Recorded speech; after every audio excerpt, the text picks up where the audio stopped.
अगर हम अमेरिका को इंडिया में दूध बेचना अलाउ कर दें। तो एसबीआई की एक रिपोर्ट के हिसाब से अमेरिकन कंपनी सिर्फ 32 रुपए पर लीटर में ही दूध बेचने की कैपेबिलिटीज रखती हैं। सारा पॉइंट ये है कि ये कभी समाधान था ही नहीं कि अमेरिका नाराज हुआ तो चाइना में घुस जाओ, चाइना नाराज हुआ तो अमेरिका में घुस जाओ। ट्रंप ने बोला कि इंडिया रशिया से ऑयल खरीद के रशिया को पैसे देकर और ज्यादा मजबूत बना रहा है और इनडायरेक्टली रशिया यूक्रेन वॉर में रशिया को जिताने के लिए फंड कर रहा है।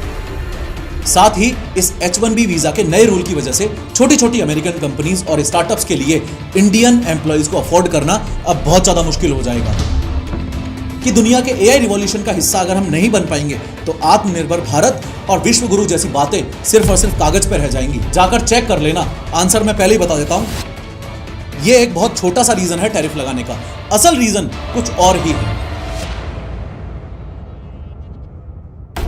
लेकिन हर बार की तरह शुरू से शुरू करते हैं। देखो, इस टैरिफ के गेम में मेनली 4 चीजें शामिल हैं। इंडिया से एक्सपोर्ट करने वाली कंपनी ए, अमेरिका में इंपोर्ट करने वाली कंपनी बी, अमेरिका की पॉपुलेशन जो माल खरीदेगी और अमेरिका की सरकार यानी कि डोनाल्ड ट्रंप की सरकार जो टैक्स वसूलेगी। अब ध्यान से समझना कि जैसे ही ट्रंप ये अनाउंसमेंट करता है कि हम इंडिया पे 50% टैरिफ इंपोज कर रहे हैं, तो इसका मतलब ये होता है कि मान लो कि ये शर्ट बनाने वाली इंडियन कंपनी ट्रंप के अनाउंसमेंट से पहले अपनी शर्ट अमेरिका में 100 रुपए में बेचती थी। अमेरिका ने अगर 50% टैरिफ इंडिया पे लगा दिया तो उसका मतलब है कि अमेरिका की सरकार अब इस इंपोर्ट करने वाली कंपनी बी से एक्स्ट्रा 50 रुपए के टैक्सेस लेगी बिकने वाली हर शर्ट पे। अब ये बी कंपनी ट्रंप सरकार को पैसा अपनी जेब से क्यों दे भाई? तो ये कंपनी उस 50 रुपए का बोझ उठाकर अमेरिका की पॉपुलेशन पे डाल देगी और कुछ इस तरीके से अमेरिका की पॉपुलेशन के लिए इंडिया का सामान महंगा हो जाएगा। या फिर कुछ रेयर केसेस में कंपनीज थोड़ा बोझ खुद उठाती हैं, थोड़ा अमेरिका की पॉपुलेशन को उठाने के लिए बोलेंगी और थोड़ा एक्सपोर्टर पे भी दबाव बनाएंगी। 100 बात की एक बात ये हुई कि इंडिया से खरीदी जाने वाली जो शर्ट एक अमेरिकन को 100 रुपए की पड़ती थी, अब वो 150 रुपए की पड़ रही है। अब जब माल की क्वालिटी सेम है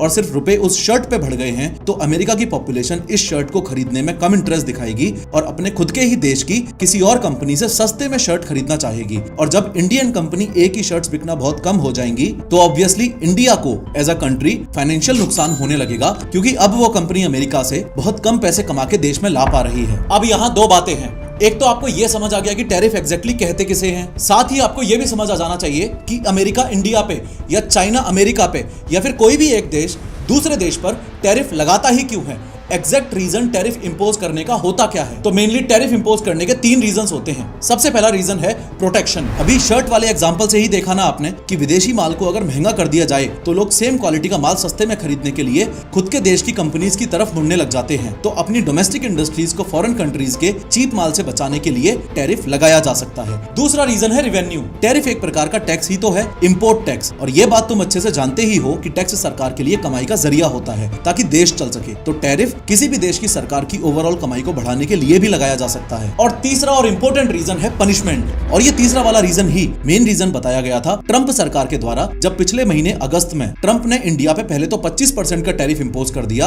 और उसके बाद फिर से 27 अगस्त को 25% का एडिशनल टैरिफ और इंपोज कर दिया, यानी कि टोटल 50% टैरिफ फिलहाल अमेरिका ने इंडिया पे थोप रखा है। ट्रंप ने जब इंडिया पे टैरिफ इंपोज किए तो मेनली 2 कारण बताए थे, जिसमें से एक कारण पनिशमेंट वाले एंगल से था। सबसे पहला कारण तो ट्रंप ने यह दिया कि बिजनेस कर करके इंडिया जो अमेरिका से फायदा उठा पा रहा है, वो फायदा अमेरिका इन रिटर्न इंडिया से नहीं उठा पाता।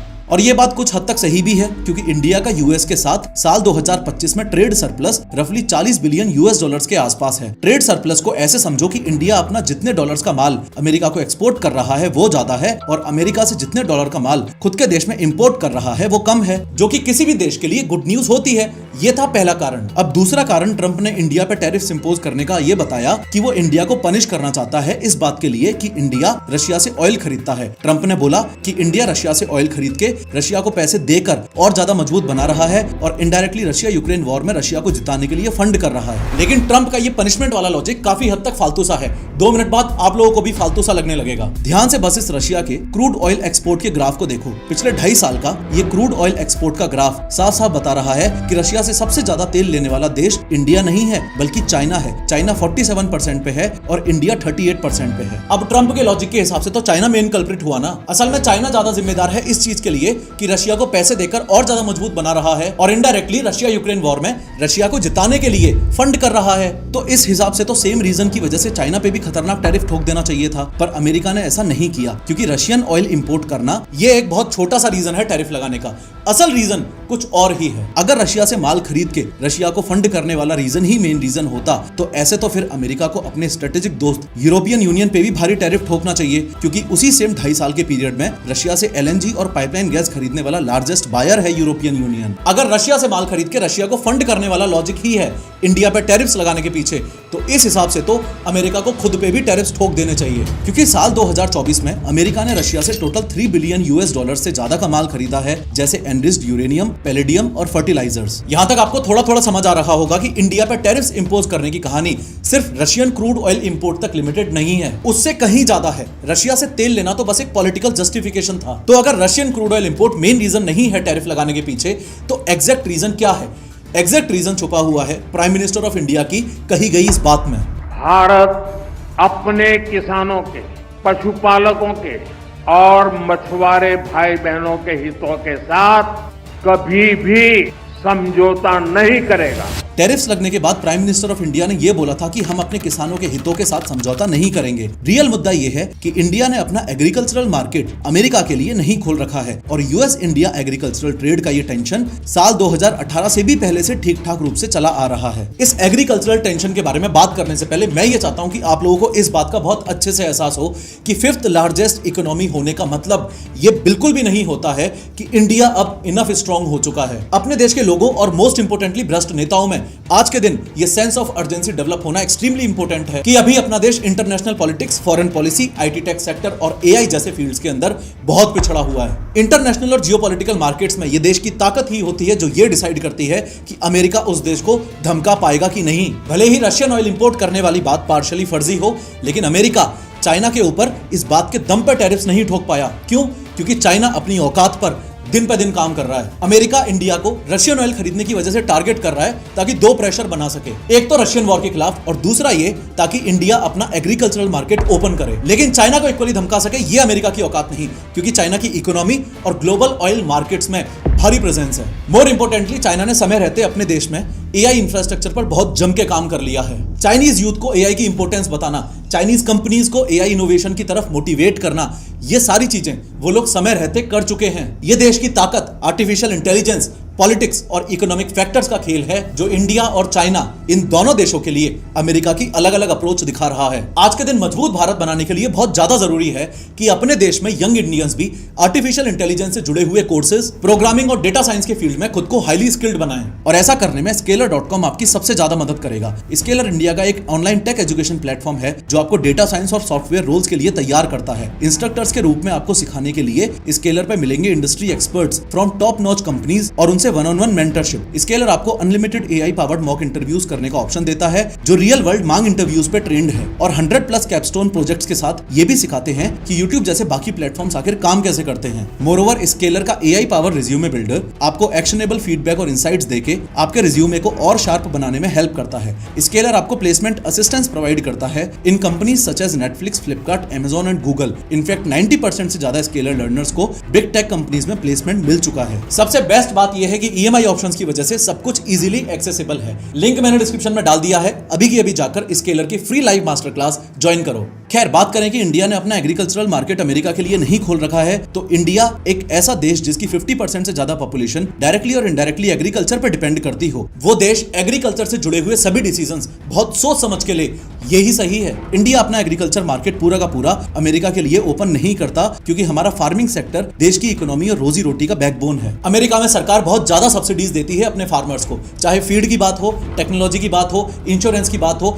या प्राइस सपोर्ट की बात हो। उस लेवल की सब्सिडीज इंडिया अपने फार्मर्स को दे, ये अभी इंडिया के लिए पॉसिबल नहीं है। कभी जब नेताओं और कॉन्ट्रैक्टर्स की जेबें भर जाएंगी तब भले ही सरकार किसानों के बारे में सोचे, लेकिन फिलहाल तो पॉसिबल नहीं है। इसका मतलब ये हुआ कि अमेरिका के खेतों में वही सेम आउटपुट तैयार किया जा सकता है काफी कम प्राइस पर इंडिया के छोटे फार्मर्स का मार्जिन बहुत कम होता है। ये अभी उस लेवल पर नहीं है जिस लेवल पर अमेरिका के किसान हैं। तो अगर US farm products freely India में आ गए तो अपने देश में वो बहुत ज्यादा सस्ते में बिक पाएंगे और लोकल किसानों से आम जनता एग्रीकल्चरल और डेयरी प्रोडक्ट्स खरीदना बंद कर देगी। फॉर एग्जांपल, अगर हम अमेरिका को इंडिया में दूध बेचना अलाउ कर दें तो एसबीआई की एक रिपोर्ट के हिसाब से अमेरिकन कंपनी सिर्फ 32 रुपए पर लीटर में ही दूध बेचने की कैपेबिलिटीज रखती हैं। और अगर ऐसा होता है तो इंडिया के पशुपालकों का फ्यूचर खतरे में आ जाएगा, क्योंकि वो 52 से 55 रुपए पर लीटर से नीचे नहीं दे पा रहे। ये एक रीजन है जिसकी वजह से इंडिया अपना एग्रीकल्चरल मार्केट अमेरिकन कंपनीज के लिए ओपन नहीं कर रहा है। दूसरा रीजन है जेनेटिकली मॉडिफाइड क्रॉप्स, यानी कि जीएम क्रॉप्स। अमेरिका में बनने वाली क्रॉप्स जेनेटिकली मॉडिफाइड क्रॉप्स होती हैं और इंडिया में ये क्रॉप्स बैन है। देखो, सिंपल शब्दों में समझो, जीएम या जेनेटिकली मॉडिफाइड क्रॉप्स का मतलब है ऐसे बीज जिनके जीन्स को लैब में मॉडिफाई करके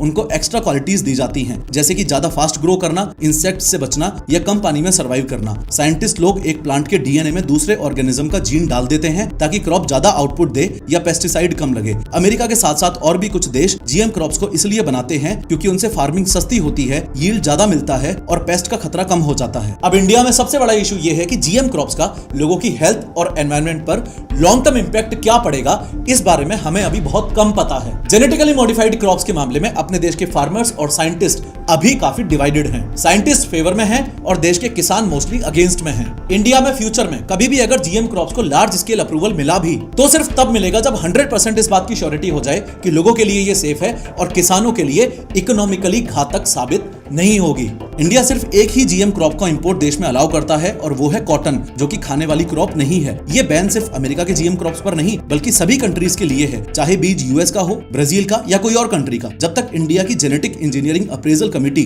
जीईएसी प्रॉपर टेस्टिंग करके ग्रीन सिग्नल नहीं देती तब तक कमर्शियल खेती अलाउड नहीं है। मतलब सिंपल लैंग्वेज में इंडिया के खेतों में जीएम क्रॉप्स सिर्फ तब उग सकती हैं जब इंडिया उसको 100% अप्रूवल दे, चाहे वो अमेरिका बनाए या जापान। लेकिन इसके बाद भी मोस्ट इंपोर्टेंट सवाल यहाँ पे ये रह जाता है कि अगर मान लो सरकार ने अप्रूवल दे भी दिया तो ऐसा जरूरी थोड़ी है कि जनता रिजेक्ट नहीं कर सकती। अप्रूवल होने के बाद भी अगर जीएम क्रॉप को इंडियन पॉपुलेशन ने रिजेक्ट कर दिया तो अभी हाल ही में हुई एससीओ मीट में रशिया, चाइना और इंडिया के प्राइम मिनिस्टर और प्रेसिडेंट्स के मिलने के बाद ट्रंप ने इंडिया की तरफ काफी नरमाई दिखाई है, जैसे पीएम मोदी के बर्थडे पर उनको विश करना, इंडिया और अमेरिका के बीच टैरिफ्स की बातचीत चालू रखने की पहल करना, एक्सेट्रा एक्सेट्रा। लेकिन इस सब का कनेक्शन अचानक से इंडिया में हाल ही में इंप्लीमेंट हुए E20 फ्यूल की तरफ जाता हुआ दिख रहा है। United States Secretary of Commerce Howard Lutnick ने हाल ही में यह बयान दिया है कि इंडिया हमसे कॉर्न क्यों नहीं खरीदता। उसने ये सारी बातें तो बोली ही कि इंडिया का ट्रेड एक तरफा है, इंडिया की ट्रेड पॉलिसी खराब है, वो बस अपना अपना फायदा देखते हैं एक्सेट्रा। लेकिन एग्रीकल्चरल मार्केट इंडिया ने जो ओपन नहीं कर रखा उसमें ल्यूटनिक ने किसी और क्रॉप को नहीं बल्कि कॉर्न को ही स्पेसिफिकली टारगेट किया है। इसके दो मेन रीजंस हैं। एक कारण तो यह है कि चाइना जो अमेरिका से कॉर्न खरीदता था उसने अब अमेरिका से कॉर्न खरीदना काफी कम कर दिया है और अमेरिका अपने कॉर्न के लिए अब नया मार्केट ढूंढ रहा है। इसके अलावा दूसरा बड़ा कारण जो आगे जाके शायद सच निकले वो ये कि अमेरिका की नजर में ये बात बहुत अच्छे से साफ तौर पे आ चुकी है कि इंडिया बहुत एग्रेसिवली अपने देश के अंदर E20 फ्यूल का इंप्लीमेंटेशन करने जा रहा है। E20 फ्यूल का मतलब है कि भारत के सभी पेट्रोल पंप्स पर प्योर पेट्रोल ना मिलके ऐसा पेट्रोल मिलेगा जिसमें 20% तो इथेनॉल होगा और 80% ही पेट्रोल होगा। अब इथेनॉल बनता है कॉर्न से और आगे आने वाले 2 सालों में इंडिया को कॉर्न की बहुत खतरनाक डिमांड होने वाली है। जैसे ये बात अमेरिका की नजर में आई तो उन्होंने स्पेसिफिकली टारगेट करना शुरू कर दिया इंडिया में कॉर्न को। उन्होंने बोला कि सारी बातें बाद में हैं, सबसे पहले आप हमसे कॉर्न खरीदना शुरू करो। अब इंडिया बेसिकली अमेरिका से कॉर्न इसलिए नहीं खरीद रहा था क्योंकि India already enough corn produce कर लेता है। इनफैक्ट पिछले से पिछले साल तो इंडिया नेट एक्सपोर्टर था कॉर्न का, यानी कि हमारे पास एक्स्ट्रा माल प्रोड्यूस हो गया था, हमने दूसरे देशों को बेचा है वो माल। लेकिन E20 इथेनॉल ब्लेंडेड फ्यूल की वजह से देश में कॉर्न का कंजम्पशन ज्यादा हुआ, जिसकी वजह से सिर्फ पिछले साल ही इंडिया को कॉर्न इंपोर्ट करना पड़ा और वो भी इंडिया ने यूक्रेन और म्यांमार से किया क्योंकि इन दोनों देशों से नॉन जीएम कॉर्न मिल रहा था, यानी ऐसा कॉर्न जो जेनेटिकली मॉडिफाइड नहीं है। पर अमेरिका देता है जेनेटिकली मॉडिफाइड कॉर्न जो कि इंडिया में बैन है। तो ये था आंसर हॉवर्ड ल्यूटनिक के लिए। लेकिन साथ ही साथ अब पॉसिबिलिटी बन रही है कि अमेरिका और इंडिया के बीच जो टैरिफ वॉर खत्म करने के लिए बातचीत चल रही है उसमें यह कंक्लूजन निकाला जाए कि E20 इथेनॉल ब्लेंडेड फ्यूल के लिए जो कॉर्न चाहिए वो हम अमेरिका से ले लेंगे। और अगर ये डिसीजन इंडिया लेता है तो मोदी सरकार का किसानों से किया हुआ वादा फर्जी हो जाएगा, क्योंकि E20 इथेनॉल ब्लेंडेड फ्यूल की वजह से सरकार ने देश के किसानों से जो वादा किया था कि उनका धंधा और ज्यादा बढ़ेगा क्योंकि इथेनॉल बनाने के लिए ज्यादा कॉर्न चाहिएगा, ये वादा पूरी तरह से झुटला जाएगा। सोचा। जो भी हो रहा हो, लेकिन ट्रंप के टैरिफ्स की वजह से इंडिया का झुकाव अब ब्रिक्स की तरफ और ज्यादा देखने को मिल रहा है। ब्रिक्स एक ग्रुप है 5 बड़े डेवलपिंग कंट्रीज का, ब्राजील, रशिया, इंडिया, चाइना और साउथ अफ्रीका। ब्रिक्स बनाने का आइडिया बड़ा ही सिंपल था। ये पांचों इमर्जिंग इकोनॉमीज हैं और इनको मिलकर अपनी आवाज बुलंद करनी चाहिए, ताकि सिर्फ अमेरिका, यूरोप या फिर यूं कह लो कि सिर्फ वेस्ट की मोनोपोली ना रहे ग्लोबल फाइनेंस, ट्रेड और पॉलिटिक्स में। और अब वापस उसका सेकंड वर्जन यानी कि 2.0 शुरू हो चुका है, जो वर्ल्ड वॉर 2 के बाद 1945 से लेकर 1990 के बीच अमेरिका और सोवियत यूनियन के बीच चला। That is cold war. Cold war 2.0 थोड़ा अलग है। पावर डिस्ट्रीब्यूशन होता हुआ दिख रहा है। पावर काफी हद तक वेस्ट से ईस्ट की तरफ शिफ्ट हो रही है। लेकिन यह बात इंडिया भी अच्छे तरीके से जानता है कि अमेरिका को छोड़ के पूरी तरह से ब्रिक्स में घुस जाना समाधान नहीं है। ब्रिक्स अमेरिका पर डिपेंडेंसी खत्म करने के लिए है और अपने ट्रेड ऑप्शंस को डाइवर्सिफाई करने के लिए है, अमेरिका से रिश्ते खत्म करने के लिए नहीं है। जहां तक मेरा मानना है, अगर किसी इंडस्ट्री को ट्रंप से सबसे ज्यादा खतरा है तो वो है इंडिया की आईटी इंडस्ट्री। ट्रंप सरकार के द्वारा हाल ही में लिए गए 2 डिसीजंस ऐसे हैं जैसे ट्रंप इंडिया की आईटी इंडस्ट्री को जानबूझ के डिस्ट्रॉय करने की कोशिश कर रहा है क्या। एक डिसीजन तो है हायर एक्ट 2025 का, जो कि 7 सितंबर को प्रपोज किया गया और अभी ये बिल पास नहीं हुआ। और दूसरा डिसीजन है जो एकदम हाल ही में लिया गया, H1B वीजास पे $1 लाख की फीस इंपोज करने का। हायर एक्ट 2025 का मतलब है halting international relocation of employment act. ये एक यूएस सेनेटर ने प्रपोज किया है। इस एक्ट का मतलब है कि जो भी अमेरिकन कंपनीज अपने देश के बाहर दूसरे देशों में लोगों को काम दे रही हैं, मेनली इंडियन आईटी कंपनीज को, उन पर 25% एक्साइज टैक्स लगेगा। इसका मतलब ये हुआ कि अगर कोई अमेरिकन कंपनी फॉरेन वर्कर्स को पेमेंट करेगी तो उस पेमेंट पर 25% का एक्स्ट्रा टैक्स लगेगा, जो वो अमेरिकन कंपनी ट्रंप सरकार को देगी। और इससे भी जरूरी बात, ये पेमेंट्स जो फॉरेन सर्विसेज के लिए की जाएंगी, उनको वो कंपनीज टैक्स डिडक्शन के रूप में क्लेम नहीं कर पाएंगी, यानी कि टैक्स में छूट नहीं मिलेगी उन पेमेंट्स पे। अब इसको इंडिया के एंगल से समझो। अभी इंडिया के पास में कॉम्पिटिटिव एडवांटेज ये है कि यहाँ पर सर्विस कॉस्ट कम है, इसलिए हर बड़ी अमेरिकन आईटी कंपनी का ऑफिस अपने यहाँ इंडिया में तो है ही।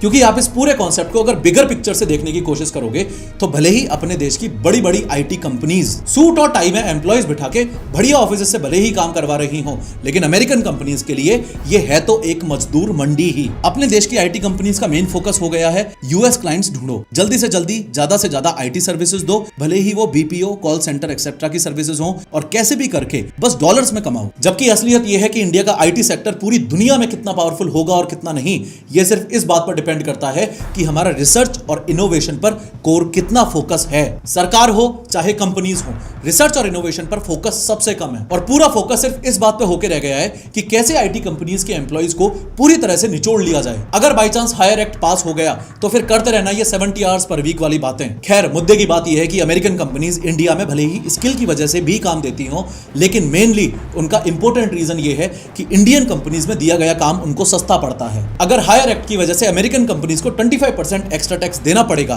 और उन्हें टैक्स डिडक्शन में छूट नहीं मिलेगी, तो इंडिया के लोगों को आईटी का काम देना दिक्कत की बात होगी ही होगी। सेम गेम अभी ट्रंप ने H1B वीजास पर 88 लाख रुपए की फीस इंपोज करके भी खेला। एक ऐसी फीस जो कि पहले ज्यादा से ज्यादा सिर्फ 3.5 लाख रुपए के आसपास ही हुआ करती थी। H1B वीजा एक स्पेशल टाइप का यूएस वर्क वीजा है, जिसके थ्रू अमेरिकन कंपनीज बाहर के स्किल्ड लोग, mostly engineers, IT professionals, doctors etcetera को यूएस बुलाकर काम करा सकते हैं अगर उनको अमेरिका में वैसे लोग नहीं मिल रहे हैं। तो ये visa mainly IT industry, engineering और टेक्नोलॉजी जॉब्स के लिए ही होता है। ये कुछ ऐसा है कि अगर किसी अमेरिकन आईटी कंपनी को लगा कि इंडिया का ये एक्स बंदा सही स्किल्ड है, तो वो कंपनी उस बंदे का H1B वीजा स्पॉन्सर करेगी और अपने देश बुलाएगी। 70% से ज्यादा H1B वीजा होल्डर्स इंडियंस ही हैं। ट्रंप की सरकार का ये कहना है कि H1B वीजा के थ्रू फॉरेन वर्कर्स आके अमेरिकन लोगों की नौकरियां छीन रहे हैं, जिसकी वजह से अमेरिका के लोकल लोगों को नुकसान हो रहा है। इसलिए H1B वीजा ट्रंप ने इतना ज्यादा महंगा कर दिया ताकि अमेरिकन कंपनीज बहुत सोच समझकर फॉरेन वर्कर्स को अमेरिका में बुलाएं, स्पेशली इंडियन आईटी प्रोफेशनल्स को। इस H1B वीजा रूल इंप्लीमेंटेशन के थ्रू ट्रंप का मैसेज एकदम क्लियर है, पहले अमेरिकन को नौकरी दो, बाकी सब बाद में देखेंगे। ट्रंप के इस H1B वीजा के नए नियम की वजह से कंपटीशन अब इसलिए बढ़ जाएगा क्योंकि अमेरिकन आईटी कंपनीज बहुत ज्यादा सोच समझ के डिसीजंस लेंगी। किसी एम्प्लॉय का वीजा स्पॉन्सर करने में अगर इतना ज्यादा दाम लग रहा है तो अमेरिकन कंपनीज बहुत सोच समझ के ये डिसीजन लेंगी ना कि किस बंदे पर पैसा खर्च करना है, कितना पैसा खर्च करना है, वो बंदा कितना स्किल्ड है और कंपनी को एग्जैक्टली कितना प्रॉफिट कमा के दे पाएगा। साथ ही इस H1B वीजा के नए रूल की वजह से छोटी छोटी अमेरिकन कंपनीज और स्टार्टअप्स के लिए इंडियन एम्प्लॉइज को अफोर्ड करना अब बहुत ज्यादा मुश्किल हो जाएगा। लॉन्ग टर्म में ट्रंप के इस डिसीजन की वजह से ऑफशोरिंग का ट्रेंड और ज्यादा बढ़ेगा, मतलब यूएस जाने का भूल जाओ, इंडिया में बैठ के ही अमेरिका का काम करो। पर इसका भी मैंने आपको ऑलरेडी बता दिया है कि हायर एक्ट के थ्रू ट्रंप इस चीज पर भी 25% टैक्स लेने वाला है अगर वो बिल पास हुआ तो। दिक्कत सबसे बड़ी ये है कि लोगों को लग रहा है कि जो अमेरिका इंडियन आईटी इंडस्ट्री का इतना अच्छा दोस्त था, वो America he Indian IT industry का इतना बड़ा दुश्मन बन गया। पर असलियत ये है कि इंडियन आईटी इंडस्ट्री का सबसे बड़ा दुश्मन हमेशा से ही डिपेंडेंसी है। दुनिया की टॉप 10 आईटी कंपनीज उठा के देख लो, हार्डली एक कंपनी इंडिया की है। दुनिया की टॉप 10 एआई कंपनीज उठा के देख लो, एक भी कंपनी इंडिया की नहीं मिलेगी। दुनिया के साथ अच्छे से कॉम्पीट करने के लिए हमारे पास ये एक आखिरी मौका बचा था कि चाहे जो हो जाए, हम फोर्थ इंडस्ट्रियल रिवॉल्यूशन को अपने हाथ से नहीं जाने देंगे। अमेरिका और चाइना के साथ कंधे से कंधा मिलाकर चलेंगे। आप में से जिन लोगों को नहीं पता उनको ये बता दूं कि जैसे पहले स्टीम इंजन ने फैक्ट्री को, इलेक्ट्रिसिटी ने घर को और कंप्यूटर ने ऑफिस को बदला था, वैसे ही आर्टिफिशियल इंटेलिजेंस दुनिया की हर इंडस्ट्री को पूरी तरह से बदल रहा है। इसलिए एआई को फोर्थ इंडस्ट्रियल रिवॉल्यूशन कहा जाता है। इंडिया अभी एआई रेस में इतना ज्यादा स्लो है कि इनोवेशन और रिसर्च पर ध्यान ही नहीं है, ना कंपनीज का ना मंत्रियों का। अगर कंपनीज की बात करूं तो अमेरिका और चाइना जैसे देशों में एआई के रिसर्च लैब्स, यूनिवर्सिटीज और ग्लोबल क्वालिटी स्टार्टअप्स बहुत आगे हैं। इंडिया में ज्यादा फोकस आईटी सर्विसेज पर है, कोर एआई इनोवेशन पर नहीं है। आईटी सर्विसेज दे देके रेवेन्यू के लिए अमेरिका पर डिपेंडेंसी हमारी इतनी ज्यादा है कि इंडिया की टॉप आईटी कंपनीज का 50% से ज्यादा रेवेन्यू शेयर अमेरिका से ही आता है। टाटा कंसल्टेंसी सर्विसेज टीसीएस का 49.5% रेवेन्यू शेयर यूएस से है, इन्फोसिस का 52%, विप्रो का 54.5%, एचसीएल टेक्नोलॉजीज का 61.7% और टेक महिंद्रा का 58.8%। अगर नेताओं की बात करूं तो prime minister Narendra Modi, minister of electronics and information technology Ashwini Vaishnaw, finance minister Nirmala Sitharaman, NITI Aayog, ministry of science and technology, ministry of home affairs, ministry of education etcetera, ये सब जो देश में एआई को बढ़ावा देने के लिए रिस्पॉन्सिबल हैं। इनकी पास्ट स्पीचेस और प्रेस कॉन्फ्रेंसेस उठा के देखो और ये चेक करो कि कितनी बार इन लोगों ने पिन पॉइंट करते हुए देशवासियों को फोर्थ इंडस्ट्रियल रिवॉल्यूशन या फिर एआई की इंपोर्टेंस बताई है। कितनी बार इन लोगों ने मीडिया के सामने आके इंडियंस को ये वार्निंग दी है कि दुनिया के एआई रिवॉल्यूशन का हिस्सा अगर हम नहीं बन पाएंगे तो आत्मनिर्भर भारत और विश्व गुरु जैसी बातें सिर्फ और सिर्फ कागज पर रह जाएंगी। जाकर चेक कर लेना, आंसर मैं पहले ही बता देता हूं, ना के बराबर। जो सभी देश एआई के फील्ड में आज के टाइम पे लीड कर रहे हैं, वो सभी के सभी देश एआई के रिसर्च और इनोवेशन में बिलियंस ऑफ डॉलर्स का इन्वेस्टमेंट कर रहे हैं। लेकिन यहां अपने देश में सरकार और प्राइवेट कंपनीज दोनों ही एआई के मामले में कछुए की चाल चल रहे हैं। इंडिया में जल्दी से नई टेक्नोलॉजी एक्सपेरिमेंट और लॉन्च करने का कल्चर अभी बहुत कम है। रिस्क लेने के लिए माइंडसेट बहुत ज्यादा कंजर्वेटिव है और स्टार्टअप फंडिंग के पीछे माइंडसेट कंपनी की वैल्यूएशन बढ़ाकर समय पर एग्जिट मारने वाला हो गया है। कंपनी ओनर्स को हर वक्त ये लग रहा है कि कब न्यूज वेबसाइट्स में छपवा दूं कि अब मेरी कंपनी यूनिकॉर्न हो गई है या फिर उसकी वैल्यूएशन $1 मिलियन में हो गई है। जियोपॉलिटिक्स में ना ही तो परमानेंट दुश्मन होता है और ना ही परमानेंट दोस्त। अगर कुछ परमानेंट होता है तो वो होता है बस फायदा। अपने खुद के देश को फायदा कहां से ज्यादा हो रहा है ये समझना होता है बस। ये बस एक टेम्परेरी सी लहर है जिसमें आपको ये लग रहा है कि इंडिया और अमेरिका की दुश्मनी हो गई है और एससीओ मीट की वजह से इंडिया और चाइना की दोस्ती हो गई है। जबकि असलियत ये है कि चाइना भी उतना ही हरामी है जितना अमेरिका। चाइना हमेशा से इंडिया के साथ धोखा करता आया है। पास्ट में 1950 में इंडिया ने चाइना को यूएन में सपोर्ट किया, पर चाइना ने तिब्बत को जबरदस्ती अपने अंडर ले लिया। इंडिया सोचता था तिब्बत एक फ्रेंडली बफर बनेगा, पर चाइना ने धोखा दे दिया। हम यहाँ हिंदी चीनी भाई भाई बोलते रहे और चाइना ने चुपके से लद्दाख के अक्साई चीन में अपना रोड बना लिया। 1962 इंडो चाइना वॉर ही ले लो, पंचशील वाली दोस्ती के बाद भी चाइना ने अचानक से अटैक कर दिया। इंडिया को बड़ा नुकसान हुआ। अक्साई चीन अभी भी उनके पास है एंड मोस्ट इंपोर्टेंटली चाइना हमेशा पाकिस्तान को न्यूक्लियर टेक, मिसाइल्स और यूएन में कवर देता है। इनडायरेक्टली इंडिया के अगेंस्ट गेम खेलता है। सारा पॉइंट ये है कि ये कभी समाधान था ही नहीं कि अमेरिका नाराज हुआ तो चाइना में घुस जाओ, चाइना नाराज हुआ तो अमेरिका में घुस जाओ। इस बात में कोई दौराय नहीं है कि कोई भी देश इतना आत्मनिर्भर नहीं बन सकता कि उसको दूसरे देशों के साथ में ट्रेड ही ना करना पड़े। इंटरनेशनल रिलेशंस और जियोपॉलिटिक्स में सभी देशों के साथ संबंध अच्छे होने चाहिए, पर हाँ ये बात भी सच है कि कोई भी देश इतना आत्मनिर्भर जरूर बन सकता है कि अमेरिका आपके खिलाफ ऐसे कदम ना उठा पाए जैसे ट्रंप इंडिया के खिलाफ उठा रहा है। अगर इसका कोई ठोस समाधान है तो वो सिर्फ ये कि इंडिया को आत्मनिर्भर बनना पड़ेगा। मैं उस वाले आत्मनिर्भर भारत की बात नहीं कर रहा जो तुम्हें मीडिया में सुनने को मिलता है, क्योंकि उस पर तो अभी बहुत काम करने की जरूरत है, बल्कि मैं उस दमदार वाले आत्मनिर्भर भारत की बात कर रहा हूं जिसके बाद अमेरिका फ्यूचर में इंडिया के खिलाफ कोई भी डिसीजन लेने से पहले 100 बार सोचेगा। देश की हर आईआईटी में कंप्यूटर साइंस लेने वाला टॉप टैलेंट बस अमेरिका जाकर काम करना चाहता है, क्योंकि अमेरिका में अपॉर्चुनिटी और पैसा ही इतना ज्यादा है। समय के साथ हमें अपने देश में वो सेम अपॉर्चुनिटीज और पैसा इन टैलेंट्स को देना पड़ेगा, तब जाके ब्रेन ड्रेन पर टॉन्ट मारते हुए ये जो कहावत बोली जाती है ना कि पढ़ेगा इंडिया तभी तो बढ़ेगा अमेरिका, इस कहावत पर रोक लग पाएगी। देश को एग्रीकल्चर 2.0 की सख्त जरूरत है। किसान को सिर्फ अन्नदाता की तरह देखना बंद करना पड़ेगा और उन्हें टेक और डेटा का किंग बनाना पड़ेगा। जब मेड इन इंडिया से आगे बढ़कर इन्वेंटेड इन इंडिया का टैग लगेगा तब दुनिया हमारे ब्लूप्रिंट्स को कॉपी करना शुरू करेगी। देश को एजुकेटेड और स्किल्ड यूथ की जरूरत है। सिस्टम पूरा इस तरीके से डिजाइन करना पड़ेगा कि हर बंदे के हाथ में स्किल हो, सिर्फ डिग्री नहीं। और सही मायने में यह सब कब संभव होगा? यह सब सिर्फ तब संभव होगा जब देश के लोगों के दिलों में नेताओं के लिए इज्जत होगी। नेता जो बोलेगा लोग वो सुनेंगे, नेता जो बोलेगा लोग वो करेंगे, क्योंकि आम आदमी तो बस एक सिस्टम का पार्ट है। असल में पूरा का पूरा सिस्टम तो मिनिस्ट्रीज के पास है ना। बहुत ताकत है इस देश के लोगों में, बस वो सही तरीके से इस देश के लिए इस्तेमाल नहीं हो पा रही है। अगर ताकत ना होती तो इंडियंस इतनी बड़ी बड़ी पोजीशंस पर बैठकर ग्लोबल टेक जायंट्स को ना चला रहे होते। ट्रंप भी तो सभी देशों के खिलाफ जाकर इतने बड़े बड़े डिसीजंस ले रहा है सिर्फ इसलिए ताकि वो अमेरिका को फिर से मैन्युफैक्चरिंग पावर हाउस बना सके, सिर्फ इसलिए ताकि अमेरिकन ही अमेरिका में ज्यादा से ज्यादा नौकरियां करें, ताकि उस देश की डिपेंडेंसी बाकी देशों पर कम हो सके। तो बस अब इंतजार इस चीज का है कि अपने देश के नेता भी ये धर्म और हिंदू मुस्लिम वाली राजनीति से थोड़ा सा हटके कब रिसर्च, इनोवेशन, आर्टिफिशियल इंटेलिजेंस और इंडिया की दूसरे देशों पर डिपेंडेंसी की बात पॉइंट टू पॉइंट जनता के सामने आके करेंगे। लेकिन एक बात इसमें समझने वाली यह भी है कि अमेरिका के स्ट्रिक्ट वीजा रूल्स की वजह से हमारे देश के यंग लोगों को यहीं पर यानी हमारे ही देश में ज्यादा एक्सपोजर मिलेगा, जिससे उनका करियर और फास्ट ग्रो करेगा। बस जरूरत है अच्छी स्किल्स की, और स्केलर आपको स्किल्स में माहिर कर सकता है। फिर से याद दिला दूं, लिंक मैंने डिस्क्रिप्शन में दे दिया है, अभी जाकर free live master class join करो। खैर, इस वीडियो पे क्लिक करके ध्यान से समझो कि इस देश की सड़कों में बने हुए गड्ढे नहीं, गड्ढों में बनी हुई सड़कें कैसे लोगों की जान ले रही हैं।